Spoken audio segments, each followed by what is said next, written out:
The A-List Podcast is brought to you by FanDuel, the exclusive wagering partner of the CLNS Media Network. Hello, everyone. Thanks for tuning in. This is the A-List Podcast. Sherrod Blakely, Gary Washburn. I'm Kwani Lunis. And the NBA season is finally over officially. But let's start. Of course, this is still a Celtics-centric podcast. We're going to start with the Celtics. They added Charles Lee to their coaching staff. He will be the new associate head coach of the Boston Celtics. He's coming from Milwaukee with that experience as well. He also interviewed for other head coaching vacancies over the offseason, but it sounds like he's going to land in Boston. Let's just start from the beginning. What do you two make of that coaching hire for the Boston Celtics? Go Sherrod. Good hire. I mean, go ahead, Gary. Oh, okay. I think it's a solid hire. He's an aspiring head coach. He brings some fresh ideas coming from an arch rival of the Celtics. I think he will bring a very good and positive perspective, just like Sam Cassell will. I think it's the proper move. You've got to bolster the coaching staff, and I think that this is an example that, unfortunately last year, the coaching staff just wasn't up to par. You had guys who weren't experienced. You had guys who were first time in a certain position. You didn't really have NBA veteran player, former player on there. You didn't have a guy that they could really look up to, the players could look up to or listen to or completely know that they've been where those guys have been. So I think the hiring of Cassell fills that role. And then Charles Lee's a guy who commands respect around the league, solid assistant. I said, like on the verge, this should be his last assistant head coaching job. His next job will likely be as a head coach somewhere. It could be the Celtics, who knows? But I'm not throwing it out there. I'm just saying, like, who knows? But respectfully, Gary's just throwing it out. No shade, respectfully. But he lived in. he interviewed for the Toronto job. He didn't get it. The Memphis assistant got it. So he's close. So I think this will be a good stepping stone. Obviously, it wasn't, Milwaukee fired Mike Budenholzer, so he wasn't going to go back to Milwaukee. But this is a new good opportunity for him to be the lead assistant, give Joe some really good, strong point of views and feedback, and hopefully strengthen this coaching staff to the point where it's not a weakness, it's a strength. Yeah, it just felt that, as we kind of look back at last season, there really was this almost musical chairs-like feel about this coaching staff where you had people going around in different roles that they weren't accustomed to, that they didn't really have a ton of experience at, and hoping that but once the music stopped, everyone will have a seat and you can just move on and win a lot of games and win a championship. And it didn't happen. I like the Charles Lee addition because he brings not only in terms of experience, but I think he brings a certain defensive mindset that I think they needed to add to this coaching staff. I think he also brings a guy that is young enough to relate to them, but has been through enough to where there's going to be a certain level of respect. Jason Tatum knows all too well what that Milwaukee defense can do and how challenging it can be for you. Same thing with Jaylen Brown. So he's going to come in with, I think, a different kind of respect that they need in that lead, associate head coach role. And the other thing, too, and Gary, you kind of alluded to it, but I'm going to just take it a little step further. He's going to make Joe Mazzulla better because Joe Mazzulla knows that if he doesn't get better, guess what? They kind of got somebody who is very similar to you in terms of experience, in terms of all those things that you want to check off the box, who's right next to you. So if you don't get better, they got somebody who can take your spot. I think that's going to be a good thing for Joe Mazzulla and so I think it's going to make them better. It's going to make Joe a better coach. And it's going to make this team, I think, get one step closer to the ultimate goal, which is to win a championship. What do you think are the skill sets that he brings to the table for this team, other than the obvious ones that you mentioned? Well, the defense, I think, is one. And not only in terms of just team-like defense, but making guys better defenders individually. You look at Chris Middleton, and you look at where he was maybe 4 or 5 years ago to where he's at now defensively, completely different player. He was a walking turnstile years ago. Now, not nearly as frankly, defensive deficient as he was before. And I think that's the thing that I think Charles Lee is going to bring to the table. He's going to make individuals better. And that's frankly, I think what this team is, they need guys to be better at the job that they're given to do. Guard your yard. They don't have enough guys who do that consistently. And I think Charles Lee will help in that.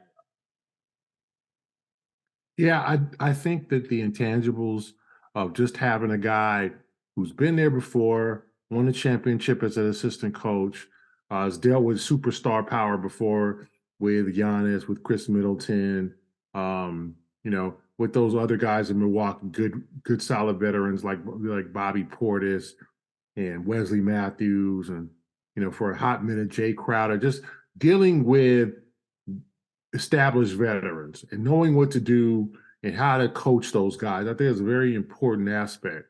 So you got two guys that are now joined Missoula who know the game, okay, who have been around, who have been through championship runs, who have been on championship rosters as a player or as a coach.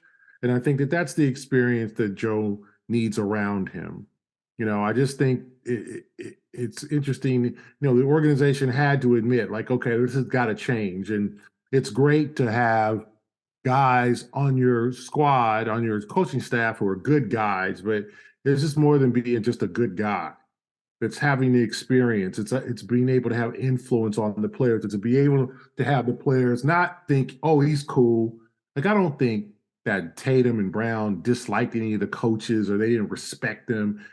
I just think that they, but they didn't go and have that conversations where it's like they know that guy has been there, or they go, no, that guy's been on a championship run, and been, in a system that has been very successful. And I'm not saying that the previous coaches had done that, but they didn't have the confidence or the influence. If you look at the guys, I think it said, Ben Sullivan's going to be a good coach.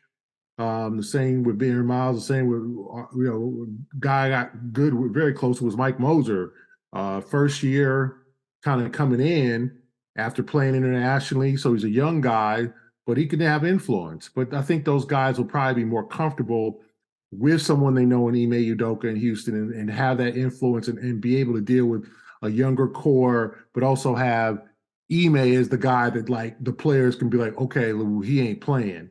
Where in this situation, it's going to be more of a team effort. I think people will listen to Joe, and I'm not saying I think fully respect Joe, but they'll also be able to joke and laugh around with Sam Cassell, who will keep it real with him. They can be able to ask him, hey, man, how is it like playing with Akeem? How is it like playing with Garnett? How is it like playing on those championship teams, in Houston? And that team in 08 and stuff, like, he's got 2 million stories. And I think that's invaluable to these young guys because they like to hear stories and they want to hear, these guys talk to them about the old days, but also, hey, how can I be better and get and keep it real with me? Don't, and I said, you can't be this guy's buddies and best friends all the time. You got to be their coach. And I think that in this situation, Charles Lee and Sam Cassell bring those authoritative voices. They've been there before. They've coached on championship rosters, like Darvin Ham coaching the Milwaukee championship run. Went to the Lakers, very successful first season. So it's going to work out. I think this is a good positive step. Now, now you got to start thinking about the personnel moves and what you're going to do there. But I also think bolstering the coaching staff, and you got to add maybe 2 more coaches to fill out that roster. I think probably Tony Dobbins will return. And there'll be some other guys, Matt Reynolds maybe, who will come back.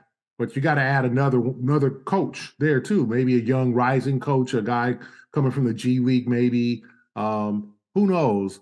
It wouldn't be crazy. They'd had with Carol Lawson to hire a good woman coach, female coach, and add to that, and add some variety and some diversity to that coaching staff. There's plenty of former WNBA players, former coaches who would love to join the Celtics staff and have a lot of influence and a lot of impact. So hopefully they'll go in that direction too. Well, you kind of took my follow-up. I was going to ask, how would you grade the coaching staff after last week we had mentioned, both of you had mentioned that Sam Cassell was a good move, but you were not fully impressed just yet. So what would you grade Sherrod the wasn't. coaching staff? I You weren't like fully Sam. impressed. Okay. Sam is my friend. I like That's Sam. my guy. That's his guy. Sherrod was the one who was saying, you got to add more. It ain't enough. But go ahead, Sherrod. Getting greedy. Yeah. You know what, Gary? Unlike Gary, I'm actually going to stand my ground and say, yes, you absolutely had to add more than just Sam Cassell, and they've done that. That's why this is such a good hire. If you have only had Charles Lee and no Sam Cassell, I would have said the same thing. You need to add a certain mindset. You need to have championship pedigree. You need to have guys that have a little bit of an edge to them. Now, I'm not sure where Charles Lee stands on the edge barometer, but I damn sure know Sam I am is coming in and he got something to say. Sam is one of those guys that when he was a player, whether he's an assistant coach, there was always this certain level of irrational confidence that he always had.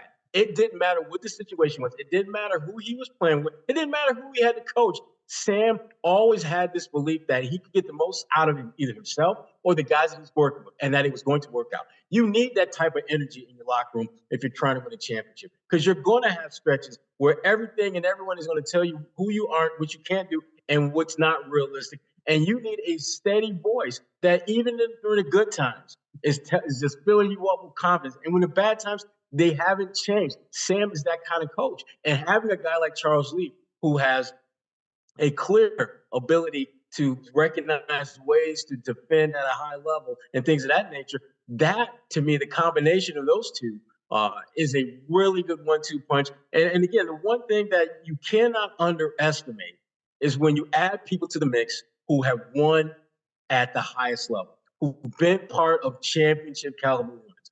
That experience is invaluable because it's literally the one thing that I don't care how many players you bring in, how many X's and O's that you've gone through, and how amazingly awesome you are in that regard. If you haven't been the last team standing, you don't know what it feels like to be the man. All you know is what it's like to be near the man or be a contender, be in the hunt. You don't know what it's like to be the last team standing when everything and everyone is done. And the only team that can say that we're number one is you and your crew. You bring in two guys who have done that both. With Sam, he's done it both as a player and Sam as a player, Charles as a coach. And that experience is invaluable. I think Jason Tatum and Jaylen Brown specifically are going to benefit more than anyone else because they are the guys that if the Celtics are to take that next step, they're going to be the ones that are going to lead the charges. And having those two coaches specifically on the staff, I think brings them closer to bringing home banner 18. The bottom line in all of this is you're trying to get better. And if you're the Celtics, we've talked about ways that they can try and get better, but let's talk about ways that you at home can get better. And we're talking specifically about one of our new friends of the family, Factor Meals.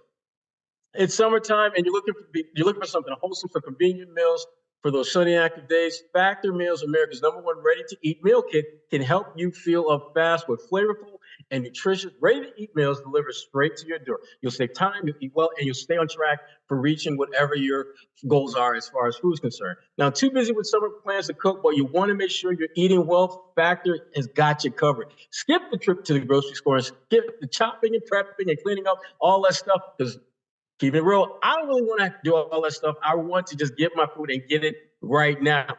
In fact, Factor's fresh, never frozen meals are ready in just 2 minutes. So all you have to do is heat and enjoy, then get back to outside and soak up all that beautiful summer weather. Looking for calorie-conscious options this summer? Try delicious, dietitian-approved, calorie-smart meals with around or less than 550 calories per serving. And if you need an extra boost to support your wellness goals this summer, try the Protein Plus meals with 30 grams of protein or more per serving. Elevate eating at home with their new upscale surf and turf meal options like roasted garlic, filet mignon, and shrimp.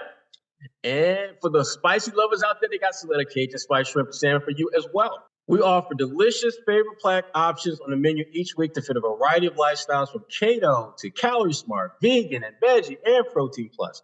Prepared by chefs and approved by dietitians, each meal has all the ingredients you need to feel satisfied all day long while meeting your goals.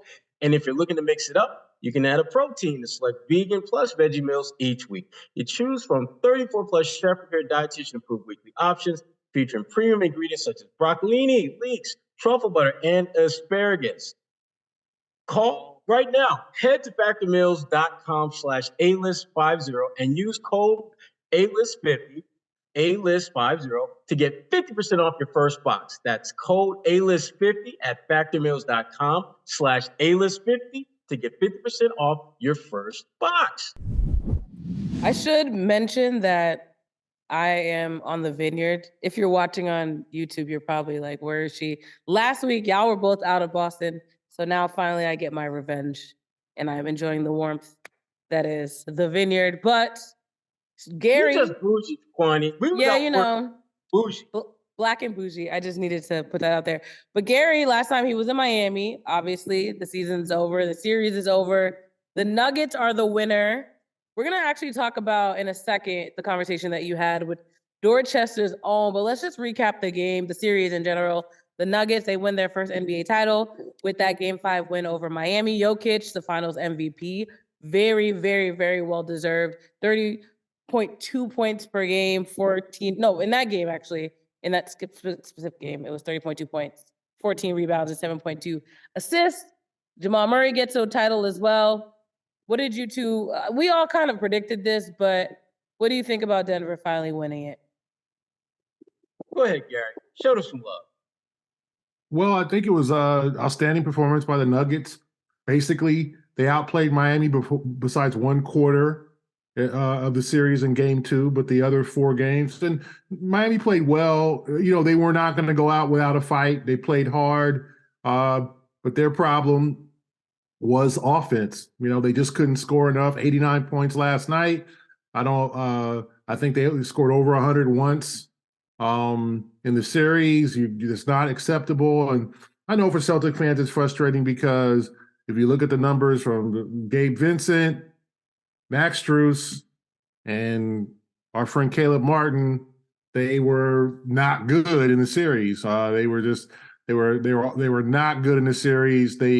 And you know, people can come up with certain reasons as to why.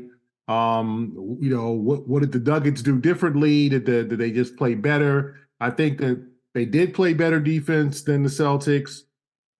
And in the series, they ran out the shooters. They were aggressive. They learned.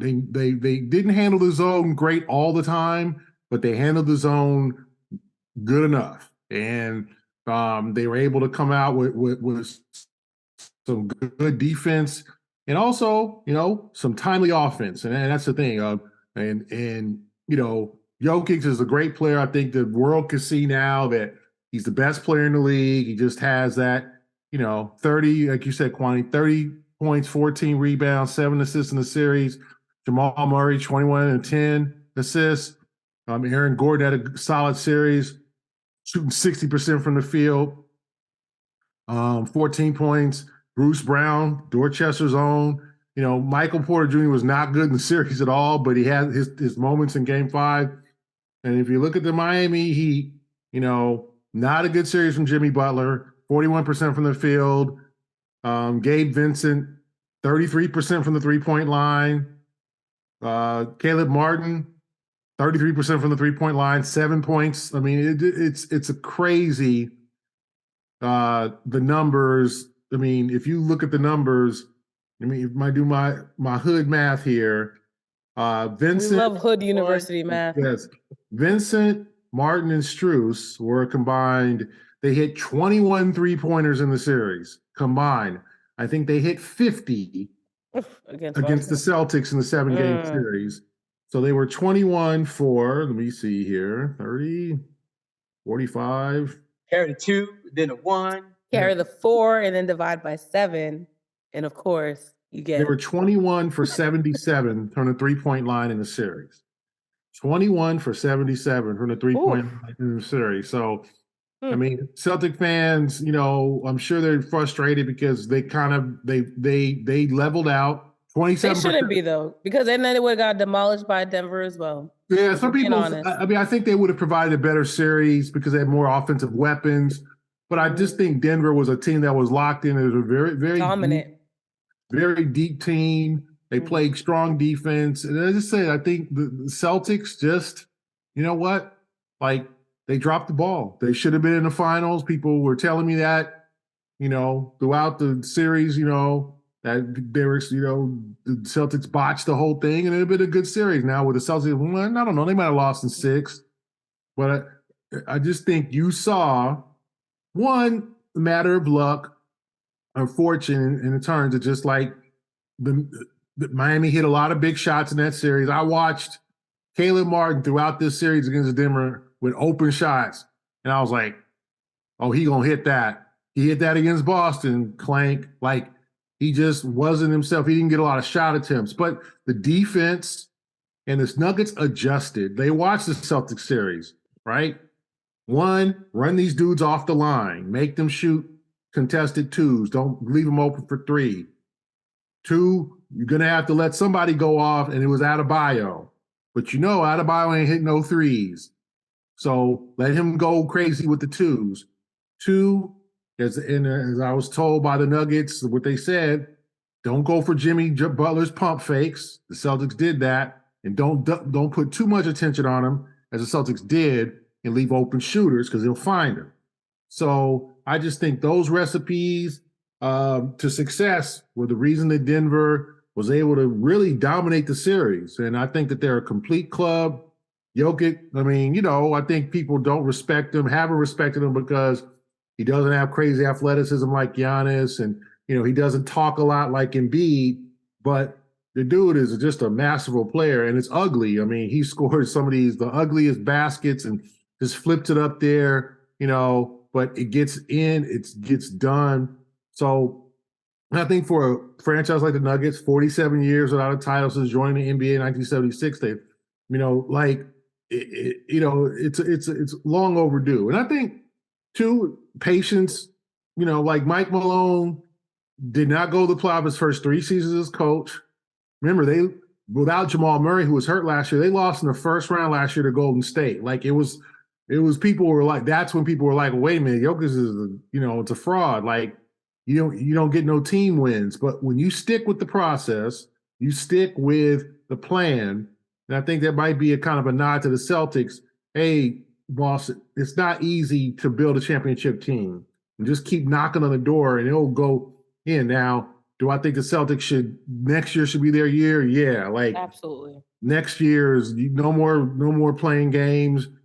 Fix whatever you need to fix and make a championship run. And you can look to the Nuggets, because the Nuggets have been a team that has kind of knocked on the door for years. Western Conference Finals in the bubble. They lost to the Lakers. Conference semis. They've been there, but never been able to get over the top. But this was their year. Remember, when they entered the playoffs, some people thought Minnesota was going to give them a real tough series. They won in 5. Then most people predicted that Phoenix was going to get them. They won that in 6. And then some people predicted the Lakers were going to get them, and they swept the Lakers. They were 16-4 in the playoffs. So outstanding job. And I just think it shows the things the Celtics did not do. They did not learn their lesson. And it was more than just luck that Strus, Vincent, and Martin weren't good. It was defense. It was attention. And maybe that, who knew? I don't think anyone knew Caleb Martin would be such a difference maker in the Eastern Conference Finals. But they gave too many open shots. They put too much attention on Jimmy. And I think Denver was right away, was like, okay, we got to give something up. It's going to be Adebayo, okay? And someone else is going to have to beat us besides. It's not going to be these guys just shooting open threes. So they didn't. They missed. And, it's frustrating for Celtic Nation, but Denver deserved it. Yeah, Denver definitely deserved it. But when I look at Miami's run, it was a fairy tale run for so much of the postseason. But let's be honest. At some point, the clock was going to strike midnight, and Miami Heat were going to be exactly who we thought they were. And we saw that against Denver. And all it took to unlock them getting back to being who they were was to force them to make tough plays. force them to shoot with hands in their face, force them to defend, not just on the perimeter, but defend guys who are cutting to the basket, who you know are ready to catch and finish at the rim. Force them to become uncomfortable because the Celtics did everything but that. And that, to me, was Miami's demise. They weren't prepared to play a team like Denver because they, frankly, so much of what they did against the Celtics, they weren't going to see that type of comfort from the Denver Nuggets. So they were ill-equipped to deal with the force that Denver came with. Flip side, Denver, they played like a team that had everything. They played every game like it was Game 7. They played with the sense of urgency that when you get to this stage, should be a given. But as we've seen with the Celtics, it's not a given. Denver is the blueprint from an edge, from an approach standpoint, that if you're the Celtics, you want to mimic. You want to play with that sense of urgency from the opening of tip of Game 1 to the final horn sounding in Games 5, 6, or 7.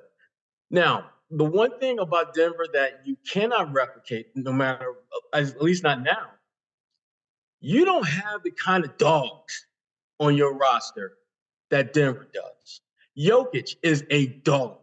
Bruce Brown is a dog. KCP is a dog. You start going down their roster, and they got nothing but just aggressive, angry, playing with a chip on their shoulder fellas from top to bottom. And the Celtics, you got Marcus Smart. That's it. That's why if you can't replicate the players, you got to replicate the attitude of the players. And that's why coaching is the clearest path for this Celtics team to have that type of edge that we didn't see this year. Because you're not going to get 4 or 5 dogs in here who are talented. Just like that, it's not going to work. So what's the next best thing? Having guys who can instill that aggressive, antagonistic, dog-like mindset in your players, on your coaching staff. Watching Denver, the way they just handle their business, is an absolute clear as day referendum on this is what championship basketball looks like. You have to have talent, you have to have an edge, and you have to have a certain consistency and a coach who is able to pivot to whatever is beneficial to your team in that moment and not need a time delayed game 1 or 2 loss before you figure that out. The way that one of the things, and it's not going to get enough attention because of just how things played out, but the way Denver began to adapt to that zone defense, where they were getting the balls to Jokic at the free throw line or at the elbow, and then letting him go to work. Shoot the short jump shot. If they play that, if they sag you, that's the shot you take. If they collapse on him near that elbow, you've got so many guys cutting, there's going to be a layup. And if they take away the cutter, and if they do a good job defensively on you, you're going to have 1 or 2 guys open in the corner for a corner 3. And they started to just chip away at that Miami zone with that going on. Oh, Miami zone too long because they realized they figured it out. So yeah, I mean, I think the Celtics have to take the next steps, and I think what I was saying was general manager Calvin Booth, like he loaded the roster with talent, and some of those guys didn't play. You know, they had a lot of guys who, like DeAndre Jordan and Ish Smith, and guys that were, quite honestly, who probably could have played in other NBA teams, gotten some minutes, but, you know, not everybody can play, but you load your roster with talent, and you have, and, you know, they drafted well. Christian Brown, the kid from Kansas, who was a wonderful player off the bench for them. You know, like that, you gotta hit on some of these guys, right? You gotta, you know, you can't, you know, you gotta do what's right. You got to do it right sometimes. Reggie Jackson didn't play, and he was on that roster. Like, you loaded the players with talent, and you know, got a good rotation. That team, you could just see the chemistry. Those guys like each other. They like playing together. And the one thing that I'll just say, all of them had a role. And the Celtics have to do a better job of defining roles. You know what I'm saying? Sometimes, you know, like it was just too much. Some of these guys didn't, you know, Marcus Smart trying to do one thing, Tatum trying to do another, Jalen trying to take over. Like, everybody knows their role. And the one thing that I just noticed from Denver was, you know, we could be a mess offensively, but damn it, we're not going to let that affect our defense. Because that was the case They were not good in Game 5 offensively. They weren't. But they held Miami down, held them to, I think, 30% shooting in the second half, and basically grinded out a win. And I think those are the games that the Celtics have to, those are the type of games Celtics have to win sometimes. You're not going to win 120 to 110 or 120 to 105. Like, everything ain't going to be pretty. You got to grind some games out. 94-89. That was because I don't, like to say, well, the Celtics should have swept Miami. No, Miami too good for that. They should have won that series in 6.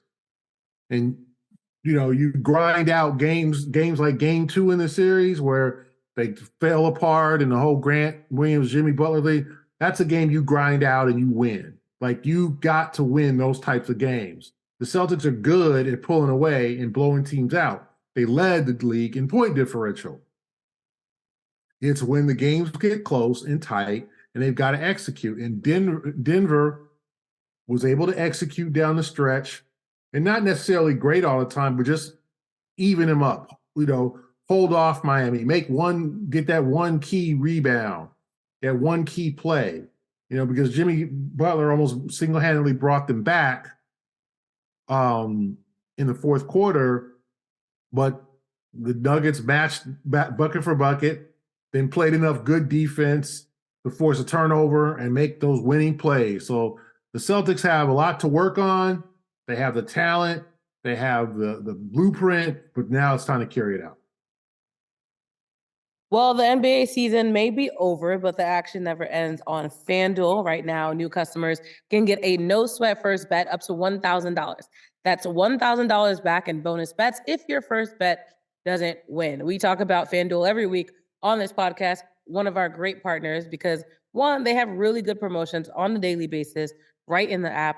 It's a safe and secure app, which makes it more comforting to know that you're using something that's secure. But finally, you can get paid instantly. There's no better place to place bets on with all the playoff action. That's America's #1 sportsbook. You can visit fanduel.com/Boston. And again, get your no sweat first bet up to $1,000.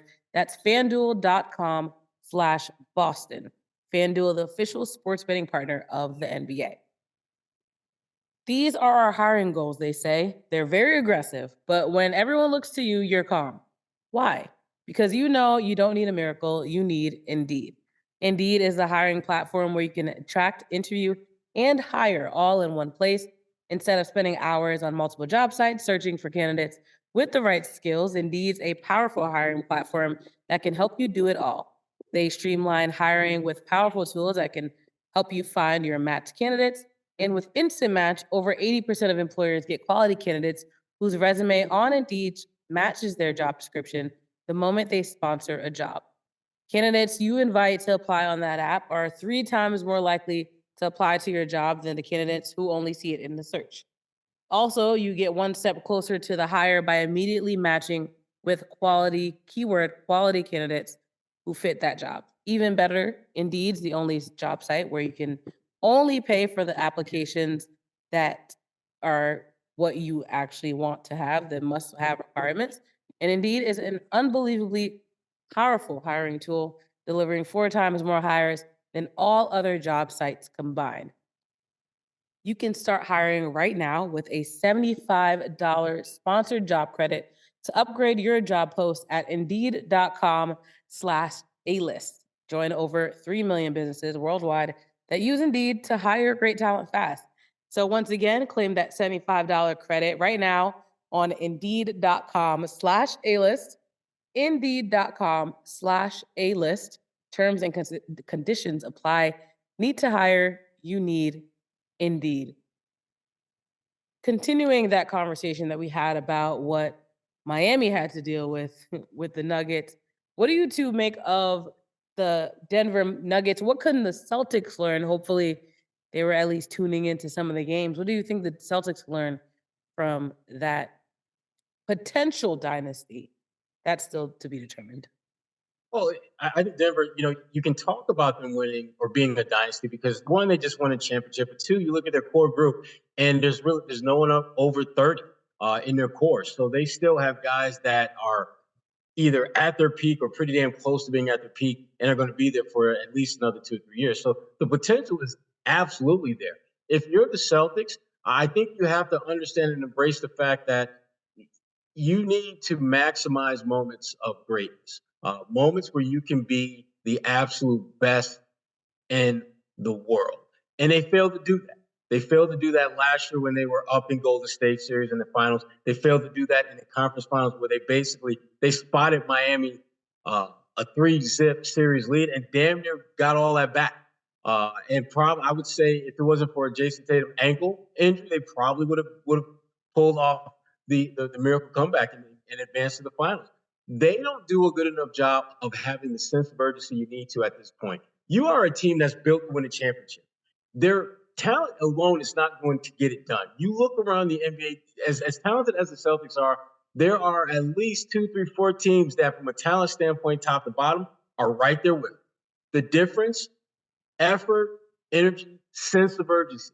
And they don't play with enough of that. And when you look at Denver, the one thing when I watched them play, the thing that jumped out to me more than anything else was Denver didn't have that many what I call empty defensive possessions, meaning guys were getting wide open shots.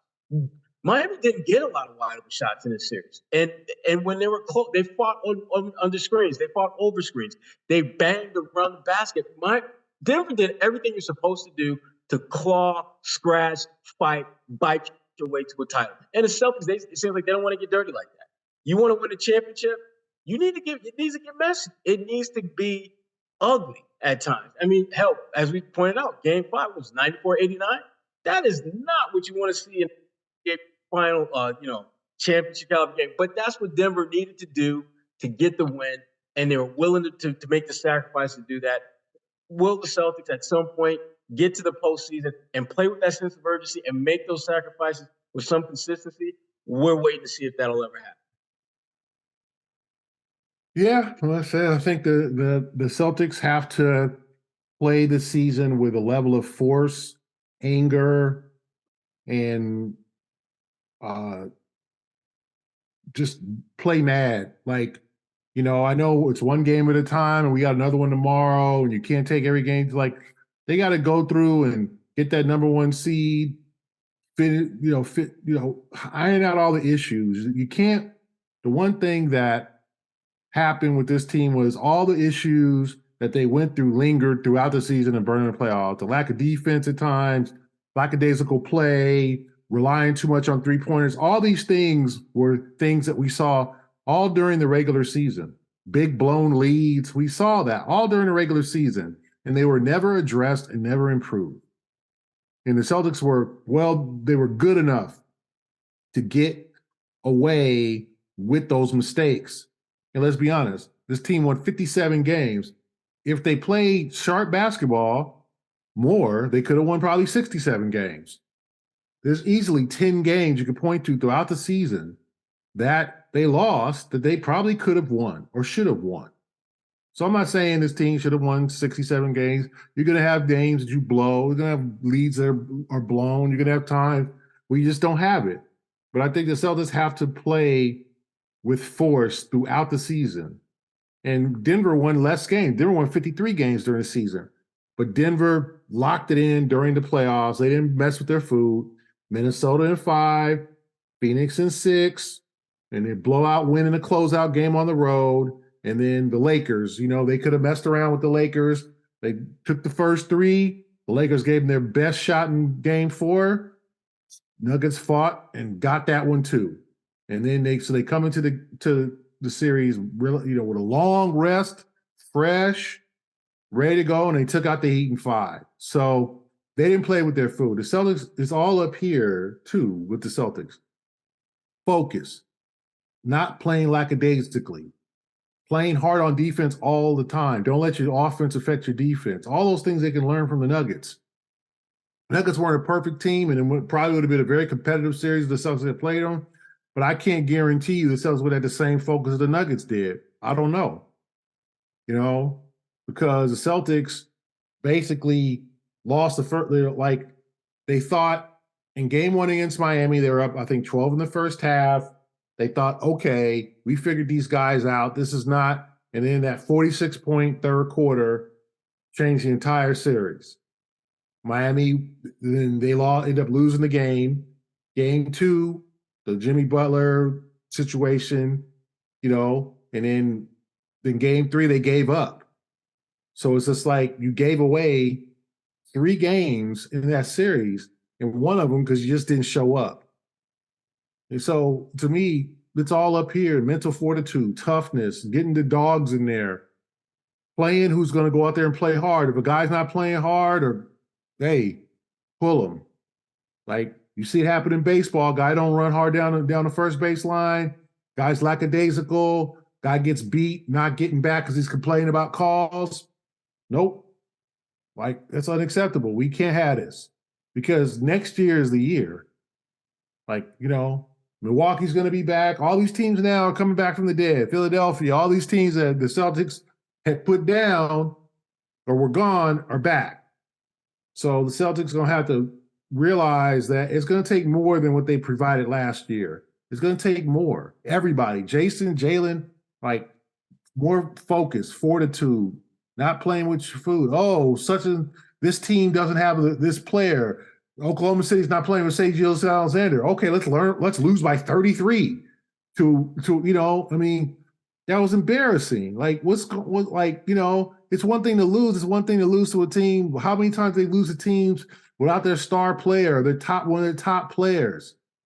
Game 5 against the Hawks with no DeJounte Murray and Horford admitted maybe we kind of took the foot off the gas. Or same thing with Joel Embiid in game 1 against the Sixers. That can't happen anymore. Like, that's got to end, and it's on the players too. It can't always be on Joe. This is prior to Joe. So that's the thing: the mental focus and mentally locked in. How bad do you really want it? That's what the question the Celtics have to ask themselves. Well, another connection to the Boston area via the NBA Finals were 3 players that are now NBA champions as a result. The first one, Jeff Green. The Celtics, they drafted him in 2007. He was their 5th overall pick.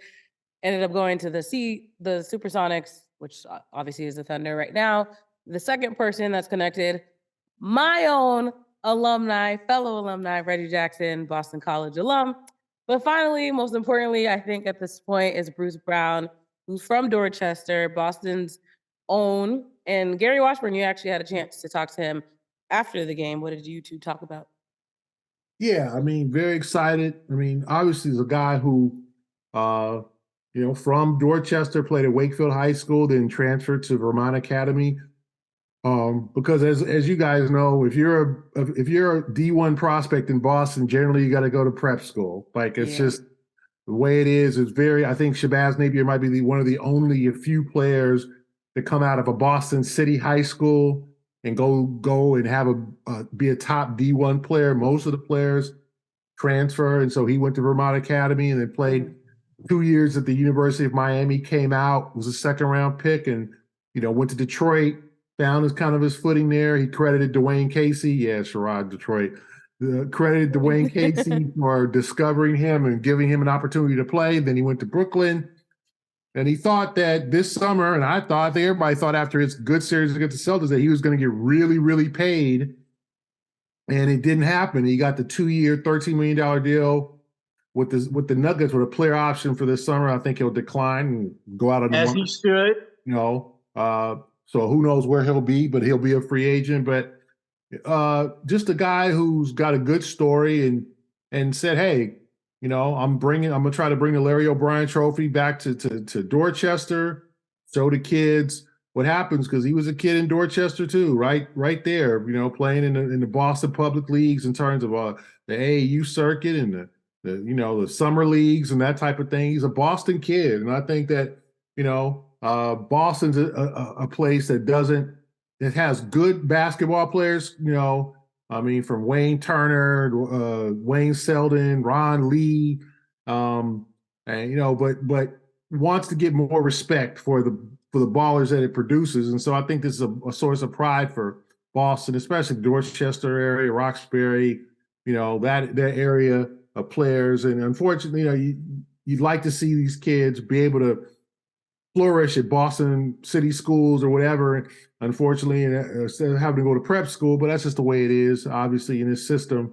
But it was good. It was good to talk to Bruce and just to see how proud he's still a very proud Bostonian, very proud kid from his hometown. And so it was good to see that he was able to be successful and be a good part, a productive part of a championship team.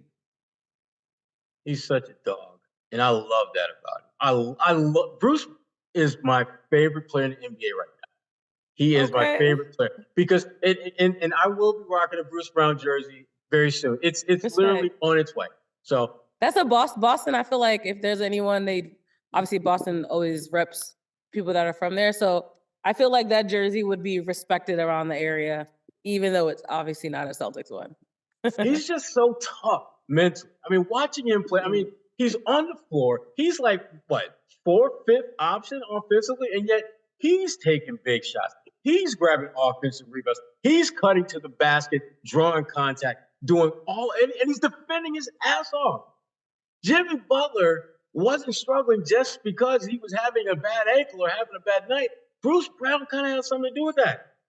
Bruce was him and KCP, I thought, did a great job of making things difficult. And when you look at Bruce's, position, he's a point guard, shooting guard, sometimes small forward, sometimes power forward, and will occasionally guard a center. He's basically just a Army Swiss knife who carves up anyone and everyone he's got to deal with. And he's taking no prisoners. He plays with a nasty, I don't like you. Every second I'm on the floor, I will not like you. And I'm going to show you how much I dislike you. I love that about him. Love that about Bruce. That's my guy. I love Bruce. It's not often we talk about this, but because there's so much pride, like you said, Gary, like Dorchester, people that I've met from Dorchester, Mattapan, Roxbury, like they rep their neighborhood. They are very proud. So, like, hypothetical world, what do you think Bruce Brown could bring to the Celtics? Oh my God. See, I'm the worst. Let's play fantasy land real quick right now, because to me, he brings everything. He gives you everything that you wish you had that you don't right now. He's tough.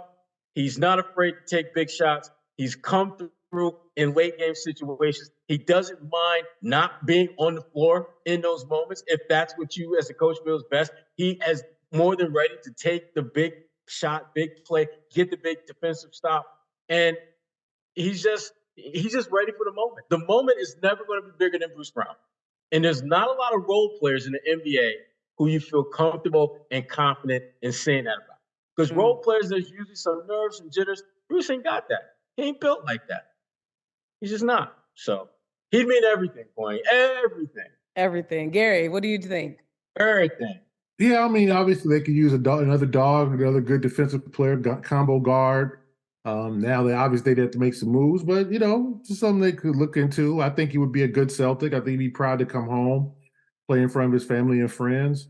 And he's a guy who's fearless, and I think that's what the Celtics need. And it might not be Bruce Brown, but they need more fearless guys, more guys that play with a chip on their shoulder, that play like their life depended on it, like it's their last game. And I think that's what he brings to the table. And I think that's rare around the NBA, not only with the Celtics, as these guys who play with their hearts, leading with their hearts. And I think that's an important thing. And so it was good for him to see, to not only sign with Denver, but etch out an established role and be a key part of that team, and I think that's the thing. And you could tell that team is close, they're close. Those guys like each other. They've all been through a lot. Brown's been with 2 other franchises.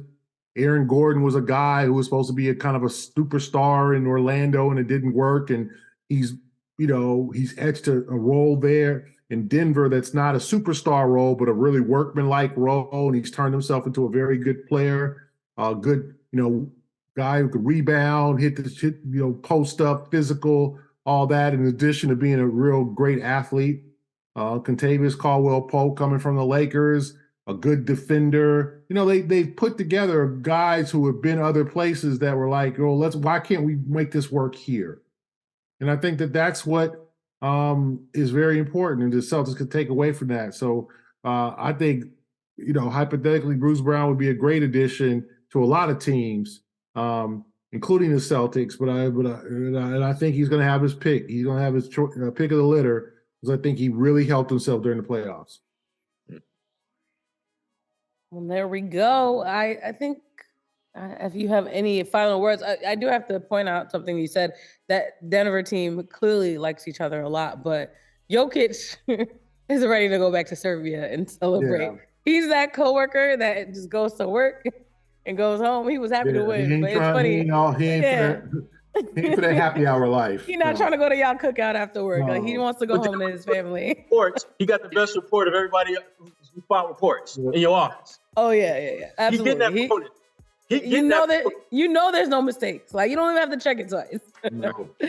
No, shout out to him again for being the Finals MVP. Well deserved. That was a great series to watch, and seeing how Denver has kind of elevated their city as a result. But that's a wrap, I think, for this week's episode of the A-List podcast. Of course, Sherrod Blakely, Gary Washburn. Special thanks to our sponsors. Make sure you use the specific URLs and promo codes if you decide to join any of our favorite sponsors here on the A-List podcast. Of course, that is Indeed.com, Factor Meals, and FanDuel. But for Sherrod Blakely and Gary Washburn, I'm Kwani Lunis, live from the Vineyard. We'll be back next week. Hopefully there'll be some news to talk about. There's always NBA news. Yeah, but I'm going to stay bougie until then. Have a good week. So bougie.